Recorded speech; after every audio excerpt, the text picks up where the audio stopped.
Good morning. Good morning. Morning. Good to see you Good all. morning. Morning.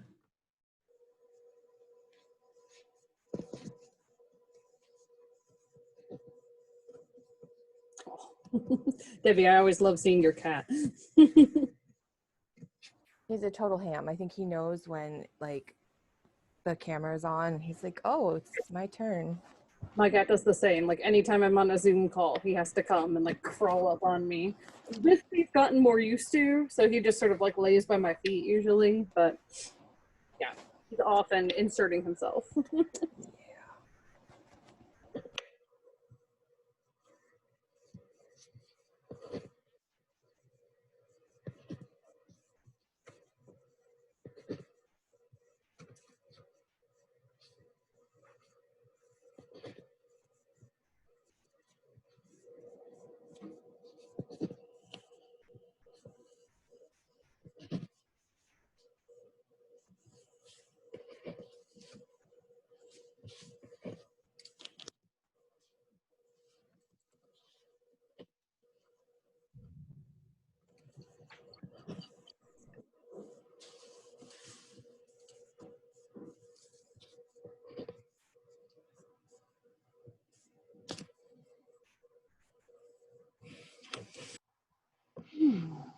Alrighty, well, we'll go ahead and get started. You want to always respect your time. I know that there are a billion things you could be doing. I think this weekend you get to tie-dye masks if you want.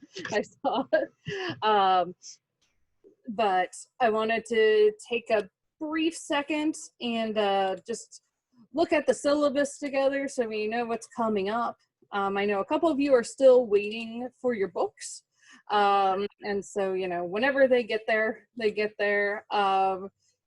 Again, what you'll definitely need them for is next Wednesday. So if you think there's going to be a problem between now and next Wednesday, please just let me know. And I can either scan the readings, or we can figure something else out. So I'm going to share my screen real quick here. So just going to scroll all the way down to the schedule just to let you all see. So we're going to talk about research methods for 2 days.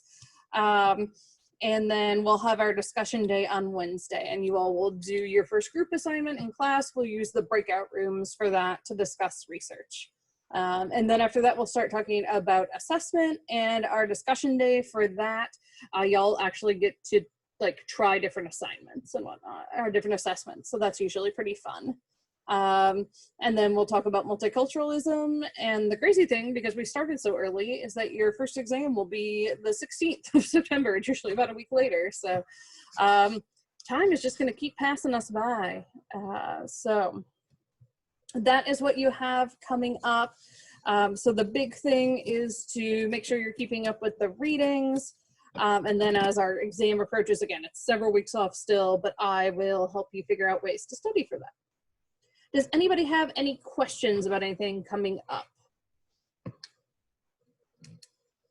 Awesome. Yeah, obviously I try to be as clear as possible, but sometimes, especially with us being remote, it isn't as easy as we would like. Alrighty, I'm just making sure I've got everybody who's here and giving you credit for attendance. It's actually really easy to take since you all have your names. And I'm gonna do my thing where I stand up, and I think I figured out my chair situation a little better, so I'm not gonna keep running into it. I think it was less of a problem with you all, and during my intro class the other day, for some reason, I just like kept bonging into it. It was really unprofessional looking. So, alrighty. I think that will be better. And I'll get the screen share going. So if you're following along, this is the Research Methods PowerPoint. Okie dokie. Your version might say abnormal psychology. I adapted this from my abnormal psych lecture on research methods and clearly didn't always fix everything. So I did now. I'm going to go ahead and pull up and the participants so I can see if anyone raises their hands, or if you just want to type any questions you have in the chat, you can do that as well. And then I'm gonna try to see as many of you as possible as well. All righty, there we go. Okay. We're going to be talking about methods and techniques for research. Those of you who have taken other psych classes know that research is really important to psychology. It's important to enhancing our knowledge of psychology in general, and specifically in personality psychology. So if you've taken intro or other 200 level classes, this will probably be at least a little bit review for you, but this is honestly something that it never hurts to repeat. I actually took a research methods course when I was in grad school. So, you know, this is information that we repeat over and over and over. So without research, none of these statements would ever have been refuted. So back in the 4th century BC, Aristotle said, the brain is an organ of minor importance. And I was actually just talking to my intro class about this on Wednesday. They actually used to just, the Egyptians, you pull the brain out through the nose and discard it. They would like preserve other organs, but they thought like this gunky stuff, we don't need that when they were mummifying people. So it took a while for us to realize that the brain is actually super important. And then everything that can be invented has been invented. So Charles Duell of the US Patent Office back in 1899. I wouldn't be able to be communicating with you all right now, right? If that were true. We wouldn't have, you know, all the access to technology. I think that was like, the automobile wasn't really a thing yet, right? Planes weren't really a thing in the way they are now. So clearly, research is important for kind of testing these things. And then Ken Olsen of Digital Equipment Corporation back in 1977 said there's no reason for any individual to have a computer in their home. Now, granted, at the time, computers would have filled like the room I'm in plus more, right? Like they were giant servers to do basic computations. But I can count from where I'm standing, 1, 2, I mean, let's be honest, my phone is a computer, right? I mean, it says your phone has more computing power than the Apollo missions had when they went to the moon, right? And I could see like one of my husband's old laptops here, right? I don't know how many we have in our house if you count phones, probably 6 or 7, right? So again, we can make assumptions based on the knowledge we have at the time, right? But if we never sort of push ourselves forward, we'll be stuck with ideas like this that are just plain wrong, to be honest. So what is research? Research is the systematic search for facts through the use of careful observations and investigation. So the systematic search for facts through the use of careful observations and investigations. So only by rigorously testing theories or a technique can we evaluate the accuracy and usefulness of those theories and techniques. And in particular, if we're going to take this and apply it to a clinical setting, right, then we really want to make sure we're using a representative group of participants. You'll see the words subject and participant sort of used interchangeably in psychology for the people who are part of research. I prefer participant just because it implies that they are actively consenting and actively agreeing to be part of the process, right? But traditionally we use the word subject. Just with all the ethics, participant is a little bit better, I think. And this can be especially tricky in psychology, and particularly when we get into things like personality, because it's not, you know, and I don't want to ever say that any of the natural sciences are easy, so please don't think I'm saying that. But it's not something you can just observe by counting like the number of things that sprouted on a petri dish, right? Like we have to do very complex things in order to understand it. So we have to test treatments, which are quite complex and involve people's mental well-being. We have to determine whether the theories can be accurate and for which parts of them are accurate, which parts are not accurate. So it can be kind of overwhelming, to be honest, to study people and especially their minds, right? Because there's just so much going on. Some of the challenges that we get here are measuring unconscious motives. So we're trying, especially when we're talking about personality, we're trying to measure something that the person themselves is not even aware of, right? How do you get to that? And we'll talk in a couple weeks when we talk about assessment, about some of the ways we try to get at that. And then also, you're trying to assess private thoughts, right? So even if the person is aware of them, they might not want to be completely honest about them. And then also you're trying to do things like monitor mood changes. And if you're monitoring mood changes, you might be like, when do we decide when we go from happy to like just feeling okay, right?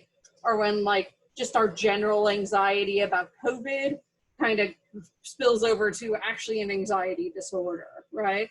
Those are really hard to define gradations, and even people who've been practicing psychology for years don't always have good answers to those. So the way we try to answer this in psychology is the scientific method. And so this is, again, if you've taken like your lab course for your general studies, this is identical to the scientific method they use in the natural sciences. We just, again, we're studying people, right? And so we have to kind of use different methods to do it. So this involves systematically gathering and evaluating information. So systematically gathering and evaluating information through careful observation to gain an understanding of a phenomenon. So I'll say that whole thing again. So research in psychology using the scientific method involves systematically gathering and evaluating information through careful observations to gain an understanding of a phenomenon. Science itself is the pursuit of systemized knowledge through observation. And those types of observations can obviously be really different. Like sometimes in psychology, we're literally sitting and observing someone through like one of those one-way mirrors, right? But sometimes observation is having someone fill out a questionnaire. Sometimes observation is, doing an experiment and seeing how people react to it. So observation can mean a great many different things. And sometimes observation is a brain scan, right? So certainly a lot of psychology has now been using these really great technologies that we have available to us in neurology. So the objectives of the scientific method are description, prediction, control, and understanding. So description is you're just trying to describe the situation, maybe a technique, maybe a facet of personality. So this is really where a lot of theories start. It's just with description. And then the first basic research is often just description as well. And then after description, we're trying to do prediction. So what will the outcome be? And not just of our experiment, but, like, can this theory predict what people will do? Or if we're thinking it more specified, can this therapy actually help somebody with this personality problem, right? Or where it gets really scary in psychology is it can be, can I make an accurate assessment about whether someone will harm themselves or someone else, right? So that can be very important. And then control, we try to control all the variables we can control. And maybe sometimes we're trying to control the outcome, right? Through therapy or through other techniques.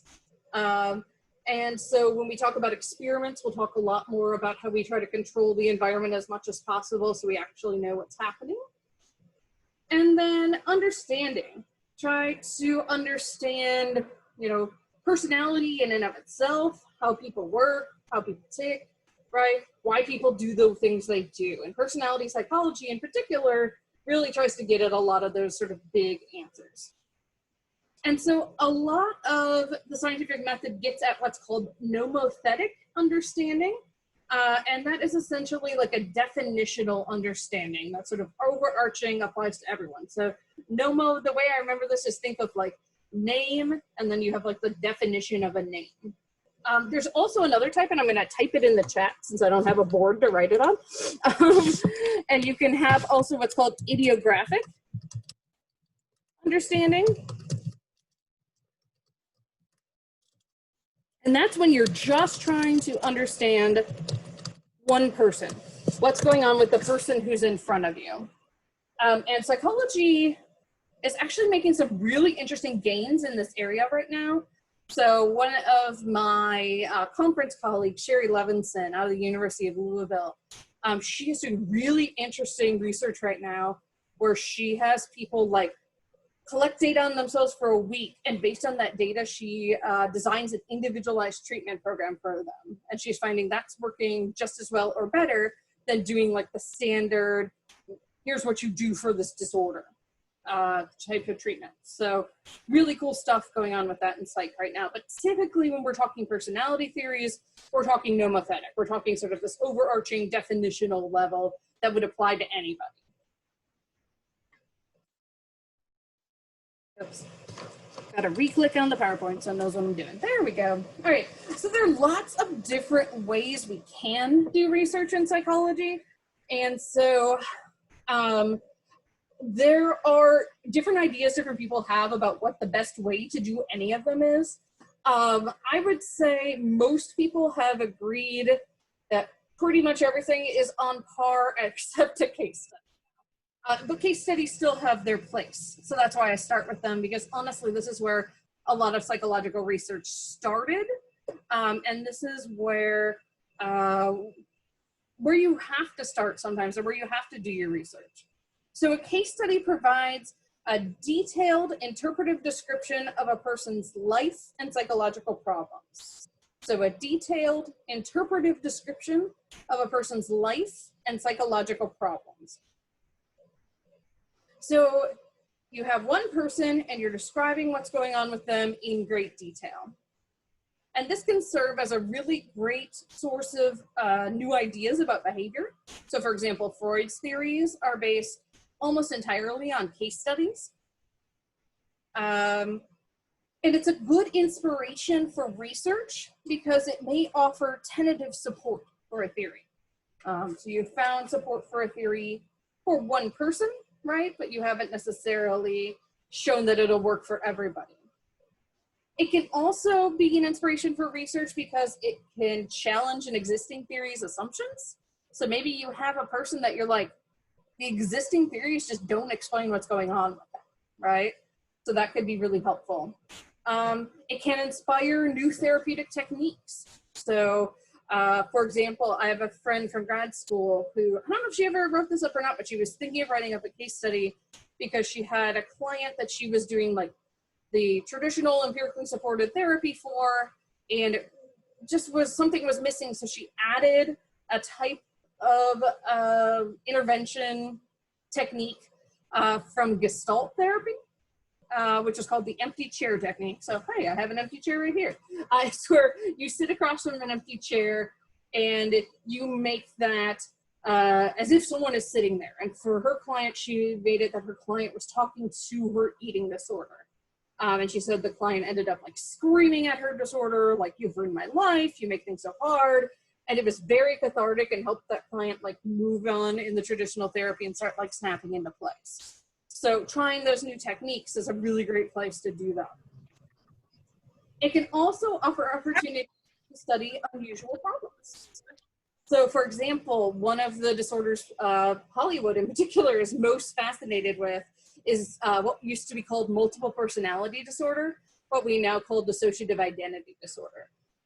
It is much more rare than Hollywood implies. So I have had 3 different supervisors of all the supervisors I've had who said that they each had one case in their 20 to 30 plus year careers.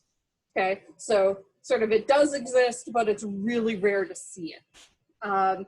So, you know, if you're going to do a study on people with dissociative identity disorder, you're not going to get a sample of 100 people necessarily, right? You might only have that one person in your office. One sort of classic example of a case study is that of Little Hans. So Little Hans was a young boy who was frightened of horses who was seen by Freud. And this is sort of unusual because Freud typically saw adults.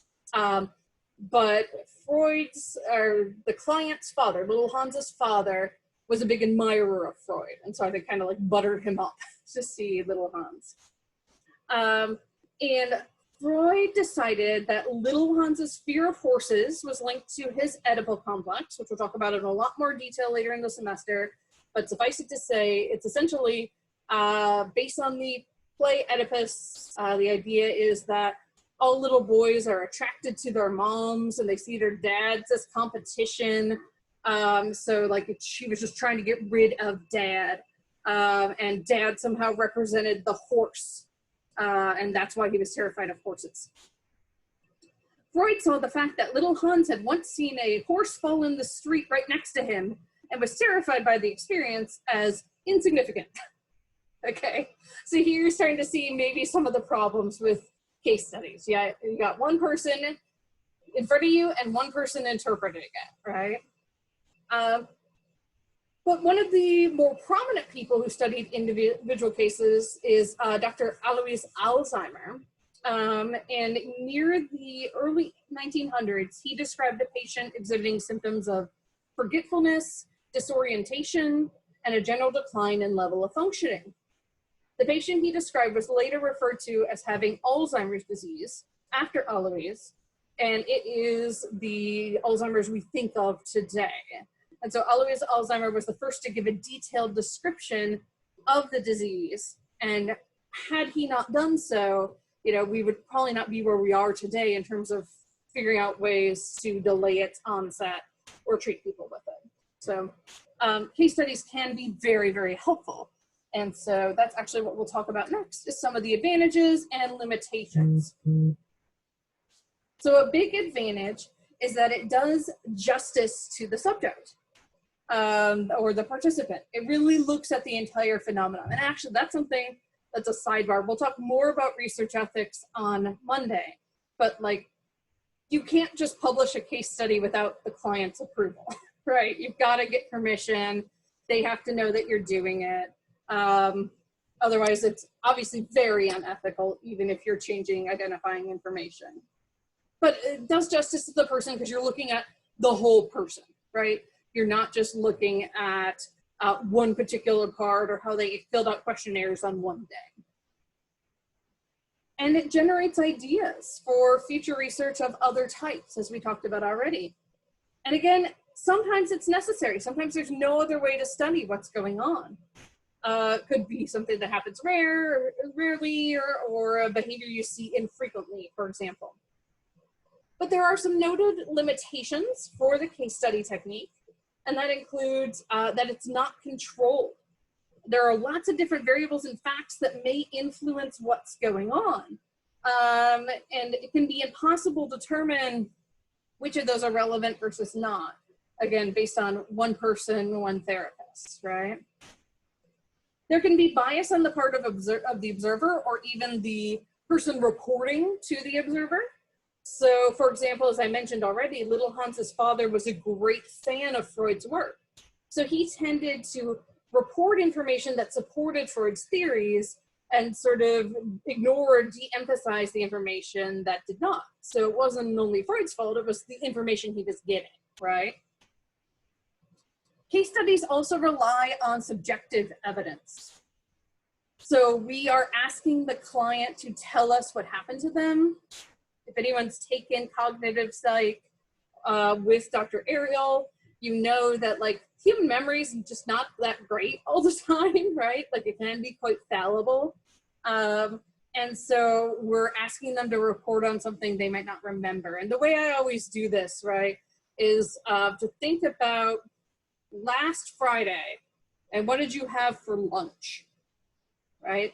Unless it was like a special going out to lunch type thing, you probably don't remember, right?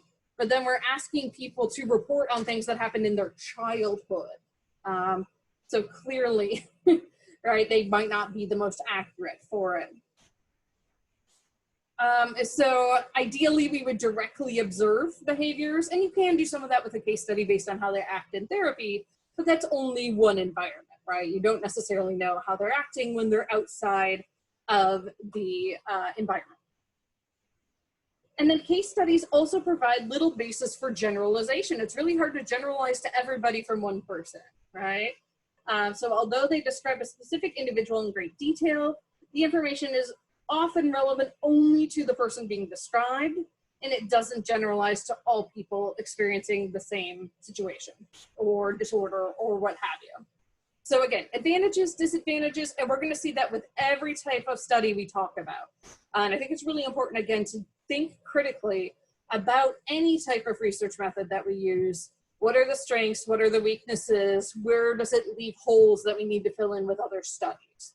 And I think Funder does a really good job in his descriptions of research talking about how we really should be doing different types of studies that ask the same question to try to fill in some of those holes. Alrighty, so the next thing we're going to start talking about is the correlational method. So correlation is the degree to which events or characteristics vary with each other. So the degree to which events or characteristics vary with each other. It essentially measures the relationship between or among two or more variables, and over and above that, it measures the strength of that relationship between two or more variables. The variables are assessed as they exist in nature. We're not manipulating them in any way, shape, or form. We're just asking people often to self-report on what is going on. So a good example of a correlational study would be having someone fill out questionnaires, one about stress and one about depression. And then we examine how those variables relate. In this case, you're not purposely making the person stressed out, right? Or making the person depressed. You're just registering how that happens. And yes, to answer the question some of you may have in your mind, there are ways psychologists do manipulate people into feeling stressed or depressed in the lab. One way we can do that with experiments for stress is to give people puzzles that are impossible to solve. We always, during the debriefing, explain, like, you were never going to solve this, right? And in terms of how we can make people feel depressed, at least temporarily, researchers will do something like play sad music or sad movie clips, for example, and go from there. But again, in a correlational study, you're not doing any of that. Most of the time, you're just having people fill out a lot of questionnaires. So perhaps one of the most important things to remember about correlation, and honestly, if you can remember one thing from this class your senior year, I hope it's this, and that is that correlation does not imply causation. Okay, correlation does not imply causation. This means if you find that someone has a high level of stress and a high level of depression, you can't conclude that they're depressed because they're stressed. They could just easily be stressed because they are depressed, or it could be some other third variable that's causing it, right? So it could be that someone very close to them recently passed away, so they're both depressed and stressed about having to plan the funeral, right? So this is the most important thing about correlation. And this is something that not only do amateur researchers get wrong, but really even some experienced researchers will get this wrong when they're writing things up. But most certainly the media, when they get hold of correlational studies, will get this very, very wrong. So you'll see things on the news or like little, attention grabbing headlines, clickbait, that's like, new study shows chocolate cures Alzheimer's. And you go and read the actual study and it's like, there was a correlation that people who ate a lot of chocolate got Alzheimer's later than the other people or something. It's not at all what it was saying, right? But again, people who are not trained to evaluate these types of things will take it and run with it, and often present it very inaccurately and lead to some big fallacies that can be a real issue. One of the other important things as we start to think about how we actually do this and get our information and use it is statistics. And we're not going to do any formulas, or I'm not even going to make you like calculate anything in here, but just know basically about the statistics associated with these things. And in fact, I wore my statistic graph dress today in honor of us covering this. But it's important to consider what they call the magnitude of the correlation. So the strength of the correlation, basically. Correlations range from +1 to -1. And the weakest correlation is 0. So a lot of people who are just learning about correlation get this wrong. And they think that -1 is the weakest correlation. It's actually 0. And in fact, a correlation of +1 and a correlation of -1 are equally strong. It just means they go in different directions. And I think that this doesn't help until you look at it. So I have some charts here that will help. So the way we examine correlational data is with something we call a scatter plot. And that's what this looks like. You just plot all the individuals' data that you have. Typically, you wouldn't associate their names with it. It would just be dark dots on the graph. And then you can use statistics to help you find essentially like the best fit line for that data to see the magnitude of the correlation. So if the correlation goes up, so from left to right, it's increasing, as you see on this chart, then we call it a positive correlation. And what that means is as your score on one variable increases, your score on the other variable also increases. So in this case, it's the example I was just giving you all. It's stress and depression. And so as you can see, as their stress score goes up, so does their depression score. Or you can say it the other way, as their depression score goes up, so does their stress score. Because again, we can't determine causation from this. So that's a positive correlation. People who are more stressed are also more depressed. People who are more depressed are also more stressed. A negative correlation occurs when the variables change in the opposite direction. So here, I always like to show, if you compare this graph to the one on the last slide, right? They're mirror images of each other. They're equally strong correlations. They're just in different directions. So this would be a correlation that had a negative number associated with it. And this occurs when your score on one variable is high, your score on the other variable is low. So here we're looking at depression and activity level. So people that are scoring higher on depression are scoring lower on activity level. And people that are scoring lower on depression are scoring higher on activity level. And again, we can't determine causation from this because we know that people who are depressed, part of the diagnosis of depression is that you engage less in activities you enjoy. This is called anhedonia. But we also know that people who engage in fewer activities tend to be more depressed. And this is why all of us just felt kind of crummy, right, when we had to socially distance and self-isolate, right, during the pandemic, the start of the pandemic, because we're used to going out and doing things, and doing things like actually does make things in your body, your hormones, your neurotransmitters, start to work in ways that make you feel happier. So if you're actually not going out and doing things, right, you can end up feeling more depressed. And so you can imagine how this becomes just a cycle for people who are depressed, right? So like they're feeling depressed, so they don't want to do activities, but because they're not doing activities, they just feel more depressed. Okay, so again, we can't tell causation, but we do know it's negative. As one variable increases, the other one decreases. That's a negative correlation. You can also have two variables that are not related at all. No correlation at all. So here we're looking at depression versus IQ score. And what you can see is what we have traditionally found in the research. There's absolutely no relationship. So you can be Einstein level smart and get depressed, or you can be someone with a developmental delay and get depressed. Or you can be someone with a developmental delay and be super happy. You can be someone who's Einstein level smart and be super happy. It has nothing to do, one has nothing to do with the other. So that's no correlation. And in fact, this is fairly common to find in research. And so sometimes more of your discussion section of your paper is spent explaining why things weren't related than explaining why things were related. So that's something that happens to psychologists sometimes, and honestly in other sciences too. So again, just to flip back through here, positive correlation, one variable increases, the other variable also increases. Negative correlation, one variable increases, the other variable decreases. And then no correlation, doesn't matter, they are no way related to each other.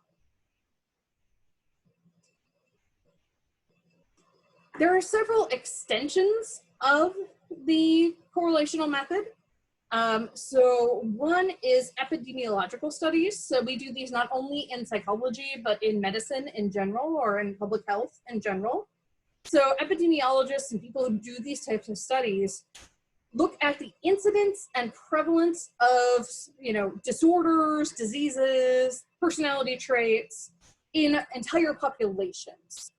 So for example, or just to give you definitions real quick here. So incidence is the number of new cases that emerge during a given time. Incidence is the number of new cases that emerge during a different time. And then prevalence is the number of total cases in the population during a given time period. So for example, the incidence of a disease would be the number of new cases. So like a COVID incidence yesterday was, 800 cases or whatever in Virginia. I think it might actually be a little lower than that now, which is nice. Whereas prevalence is the number of total cases that are existing, not the number of new ones. Never thought like COVID would be a great example to talk about this. We do what we can, right? The graph down in the corner of this slide actually is a graph of the prevalence of depression among different age ranges and different genders. So we can start to get more fine-tuned in epidemiological studies as well. And so you can see here the females are represented by the red bars. And so at almost every stage of life, women tend to have higher rates of depression than do men. And I've got you guys blocking the chart for me. But you can see that during adolescence, so that 13 to 17, middle school, high school years, it's pretty much the same for boys and girls. And things like that are really important to know, right? Because if we're going to target interventions for people, then we're gonna wanna really know who is being affected. And, obviously we really do need to be paying attention to women and girls, but if we're ignoring boys, we're missing a lot of the people who are depressed in that age range, right? I actually attended a virtual talk about this at the APA conference over the summer, and they talked about how they're starting to try to address this with boys because it's seen as, not manly to go to therapy, when in fact we should treat it as like, you broke your arm, you go to the doctor, right? You don't just sort of like wait and hope it gets better, right? And psychological treatment should be seen that way, but of course it's currently not in our society. So I think that that's really important to know. Hang on, let me bop us back here. There we go. All right, the other extension that's really one of the gold standards in psychology for research is what is called longitudinal studies. So these involve observing the same participants, so the same people, on many occasions over a long period of time. So essentially you're looking at correlations at different time points. So these studies will sometimes start that you have, kiddos who are like 3, 4, and you get data from the parents, and then maybe you do it every 2 years, every year. And by the time they're in high school, maybe you're starting to get data from the kids themselves, and then they go to college and you're collecting data just from the kids, right?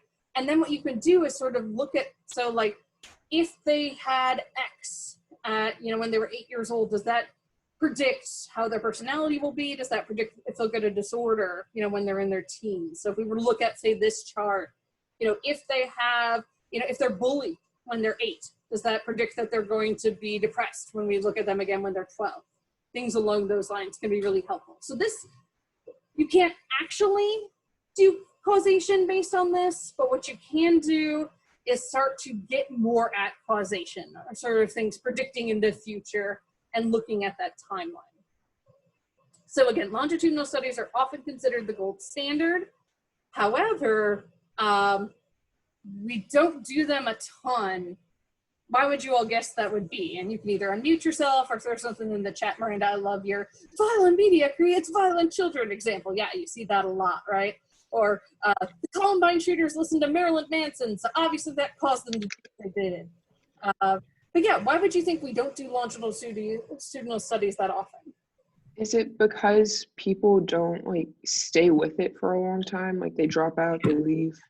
Yeah, that can be a big part of it. So that's what we call attrition, where essentially people will drop out and or they just don't even mean to, but let's say they move and they don't remember to give the researchers their address, things along those lines. Yeah, so and Debbie said that people drop out of the studies. What else? What else could prevent us from doing these? It also happens, it like takes a long time to get the data because you have to like stick with it for like years to get anything out of it. Exactly. And if you're, say, a young early career researcher, by the time you go up for tenure, you've got to have X number of publications, right? And if you have to wait 10 years to get your data so you can publish off of it, you might not be able to do that. Yeah, also, I guess funding probably. Yeah, good, Miranda. That's exactly what I was going to say. So I'm glad that you chimed in with that. Yeah, money. This is really expensive to do longitudinal studies. They're typically not going to be, college students you can just give extra credit to, right? So you're going to need to give them some sort of monetary compensation. And in order to do that, you need usually grant funding. And it's hard to get grant funding for things like this. It's really expensive. There's not that much grant money for psychology in general, to be honest, compared to other areas of health. So it can be pretty difficult to get funding for things like this and then sustain it over the years. So yeah, obviously, again, gold standard, but not everyone can do it. And I mean, sometimes I did a study, and some of you might have participated who are a little bit juniors, seniors who are in this class. I did a study a few years back where I had women fill out questionnaires a week before, do an in-person session, and do questionnaires a week after. And even just a week before and after, it was actually really hard to get people to do that. So I can't imagine what it would be like trying to get someone to do something a year later, right? Really tough at that point. And then the other extension, or one of the other extensions, there's lots of different extensions here, but is structural equation modeling. And this is essentially where instead of looking at the correlations just between two variables, you start to look at the complex way all different kinds of variables are related to each other.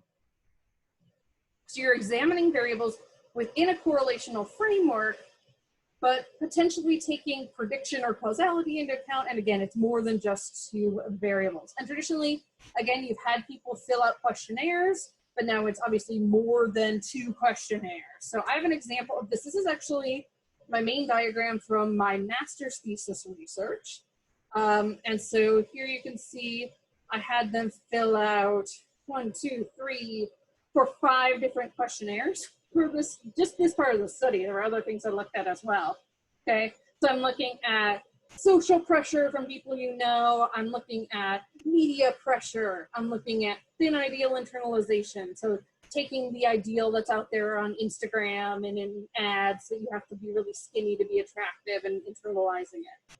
I'm taking a concept called self-objectification, which is being so focused on appearance that you essentially start to see yourself as an object and don't like celebrate all the things you're good at. And then the main thing I always end up looking at usually is body dissatisfaction. How are people feeling about their bodies? And so what you can see here is any of these lines that have little stars next to them on their associated number mean that it was a significant relationship. So the media significantly predicted here, and we saw that thin idealization significantly predicted here. Both of these were significant. And the only one that wasn't significant was from social pressures. And that might have been because of the measure I used, because it was a newer measure. But so you get a lot more information essentially running a bunch of correlations using a fancy methodology. The way that I do this type of analysis, I use a program called EQS that actually lets you draw the model based on your data and do it. Other programs make you like write out formulas to do it. And I've used those too, but EQS is just so much easier. So again, here it was, I just had people come into the lab and I think they were there for like 45 minutes, filled out a bunch of questionnaires, and I got so much more information than just a correlation, right? Just looking at two variables. So very cool. This was my first publication ever too. So as with any type of study, we're gonna have some strengths and weaknesses. The advantages of correlational studies is they're very cost effective. So if we're doing it in person, our only costs are often photocopying. If we're doing it online, our only cost is often whatever survey management system we're using. So, you know, paying for a SurveyMonkey account, for example. So participants are just filling out questionnaires. It's also very efficient because you can have a lot of people do it simultaneously. A lot of times when we talk about experiments, you can only have one person at a time do it, or maybe just small groups. So correlational studies ended up being much more efficient. So in theory, you could have, you know, a class of 50 people, like one of the science lectures, all fill out a correlational study all at once, instead of doing like one person at a time for an experiment. As a result, it's much easier to get a large sample size than when you're doing like an in-depth case study or again, a complex one-on-one experiment. So for example, and again, this is going to depend partially on where you are in terms of what population you have. But when I was in grad school, I was at Kent State University in Ohio. And I got, for this study that I just showed you the diagram, I collected data from 250 people in one semester. Okay, that would be like nearly impossible at Wesleyan, obviously, because that would be a big chunk of our population to participate, right? But you can get this really quickly. Now with things like Amazon's Mechanical Turk, which is an online system run by Amazon where you pay participants a fairly small fee to participate in your studies, I can get data from that many people in a day, which is like mind-blowing. So this is really efficient, again, compared to doing things one by one by one. Disadvantages though, again, any type of study we talk about is gonna have disadvantages. So causality can't be determined, right? You just can't do it. Either variable could influence the other, or there could be an unknown third, or honestly fourth or fifth or sixth variable, right? That could also be the problem. You might not even be measuring that, asking about it at all. And generalizability is also going to be an issue, especially with correlational studies, partially because they're so easy to run. They're often performed with college students, right? Because that's who we can get to fill them out for extra credit. We do that here, obviously. And so it's a convenience sample. And what might be the difficulties, do y'all think, with only collecting from college students? How is that sample going to be different than the general population? There's no variety. No variety, yeah. All same level of education, right? There's probably going to be. We're all kind of, Oh, sorry. Go ahead. Okay. There's probably okay, like a class issue as well. Yes, right? You have to be of a certain socioeconomic status to even think about going to college, right? And so we're missing the people who are lower SES. Yeah, Maria, go ahead. we also are all kind of experiencing similar, you know, generational events. If you don't get an older population with different life perspectives, you're not going to get that, you know, that difference. It's all going to be kind of us coming from the same perspective. Right, right. So yeah, so one of my areas of specialty with my research is looking at how holding feminist beliefs might be protective against body dissatisfaction. And if you look at that with college students, you don't often find clean data, but if you look at it with older women, it's like they sort of like settled into their beliefs, they're more strong in them, and they believe it more. So if we never looked at older women, we'd never know that, right? The other big thing, which is not as much of an issue at Wesleyan, luckily, but most colleges, the ethnic and racial diversity is not great. So when I did my study at Kent State, I think that I had maybe 10 or 15% people who were not white. When I was at college, at Kenyon College in the middle of Ohio, I think I had like 3 people out of 100 who were not white, right? So you are definitely not getting representation of the general population when something like that happens. And then one of these things refers back to what I already talked about with the case studies. You're depending on what's called retrospective recall. You're depending on people to remember things in the past. So studies are usually, these questionnaires are usually asking people sort of like, how did you feel the past 2 weeks or the past month? Or how did you feel when you were a kid? And we have to sort of think about that, and people aren't always good at that, right? You tend to just remember sort of the last couple days or what really stands out when you were feeling awful, right? And similarly, we might worry about how people might want to present themselves. So people might not want to share something that happened to them, even if you assure them it's anonymous and it's not going to be associated with their name, right? But they just might not want to share things like their mental health or other aspects of their lives. So we will start talking about experiments on Monday, and some people say those are the gold standard, but there are obviously also still things that can go wrong with experiments as well. And so everybody hang on for just 1 second. I'm going to make sure that I give everybody credit who's here, because I know a couple of you joined after I started chatting, and so you were minimized. Taking a quick look. I think I have everybody. Awesome. So I'll stick around for a couple of minutes like usual if anyone has any questions. If not, everyone have a great weekend. Stay safe. Please don't go to big parties without masks. See y'all later. Bye. Thank you. Thank you. Have a good weekend. You too. Dr. Myers, I just wanted to make sure that I'm reading the right the right chapters and stuff. We're reading out of this book, right? For the chapters? Yep, exactly. Okay, yeah, because I read the first 2 chapters, and then when will we use this book? So the first time we read that is next Wednesday. Okay. Like, we read it in class like together, or would you like us to probably read that probably ahead of time so we're prepared for discussion? Yeah, so read it before Wednesday because you are going to get in small groups and you'll have like an assignment to fill out based on the reading. So okay, and then what? The syllabus for the Pieces book, it'll just say like the author names. So like for next Wednesday, it's McAdams and Vasari and Neal. Oh, okay. That Sounds good. So we just read those ahead of time and then be prepared to discuss it. Okay.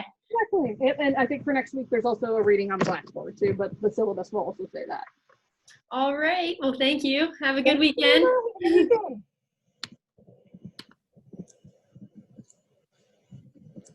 Dr. Myers.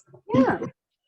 So I have a question about my 10-minute brief meeting with you. Whenever I went to reschedule it, I fat fingered the email, and so the email that the automated system sends it to is probably going to be messed up for the meeting link and stuff.